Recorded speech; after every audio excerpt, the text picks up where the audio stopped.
இந்த வீடியோவில் என்ன பார்க்க போகிறோம்னா, பேனலுக்குள்ளே ஒரு லைட் இருக்குல்ல, ஸோ அது எப்படி ஆட்டோமேட்டிக்காக ஆன் ஆகுது, ஆஃப் ஆகுது. ஸோ எதை பேஸ் பண்ணி அது ஆட்டோமேட்டிக்காக ஆன் ஆகுது, ஆஃப் ஆகுது, அதை பற்றி தான் இந்த வீடியோவில் ஸோ தெளிவாக பார்க்க போகிறோம். ஸோ பார்த்தீங்கன்னா நீங்கள் பேனலுக்குள்ளே பார்த்தீங்கன்னா ஒரு டோர் சுவிட்ச் இருக்கும். ஸோ அதை பேஸ் பண்ணி தான் அந்த லைட் வந்து ஆட்டோமேட்டிக்காக ஆன் ஆகும், அதே மாதிரி ஆட்டோமேட்டிக்காக ஆஃப் ஆகும். ஸோ எப்படி ஆன் ஆகுது, ஆஃப் ஆகுதுன்னு தான் இந்த வீடியோவில் பார்க்க போகிறோம். ஸோ பார்த்திங்கன்னா எப்படின்னா, ஸோ இந்த லைட்டுக்கு பார்த்திங்கன்னா சிங்கிள் ஃபேஸு. ஸோ நியூட்ரல் டேரெக்டாக போகும். அந்த ஃபேஸ் மட்டும் எப்படின்னா இந்த டோர் சுவிட்ச் வழியாக தான் போகும். ஸோ எப்போ நீங்கள் டோர் க்ளோஸ் பண்ணுறீங்களோ அப்போ வந்து இது என்னது க்ளோஸ் ஆகும். So okay.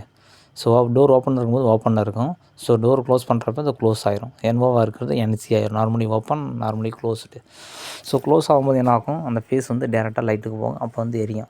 அதுவே நீங்கள் டோரை ஓப்பன் பண்ணுறப்ப என்ன ஆகும், ஸோ அந்த டோர் சுவிட்ச் வந்து ஓப்பன் ஆயிரும். என்சிஆர் இருந்தது என்ஓ ஆயிரும். அப்போ வந்து ஃபேஸ் போகிறது வந்து ஃபேஸ் கட் ஆயிரும். ஓகே, இந்த டோர் சுவிட்ச் வழியாக தான் போகுது ஃபேஸு. ஸோ அப்போ நீங்கள் ஓப்பன் பண்ணுறப்ப என்ன ஆகும், ஸோ கட் ஆயிரும். ஸோ கட் ஆகிறதுனால என்ன ஆகும், ஸோ லைட்டு வந்து ஆட்டோமேட்டிக்காக ஆஃப் ஆகும். நீங்கள் இப்படி கூட செக் பண்ணலாம். டோர் க்ளோஸ் பண்ணுறதுக்கு முன்னாடி நீங்கள் செக் பண்ணலாம். அந்த டோரை வந்து கையிலேயே நீங்கள் டோர் சுவிட்சை ப்ரெஸ் பண்ணிங்கன்னா ஸோ லைட் எரியும்.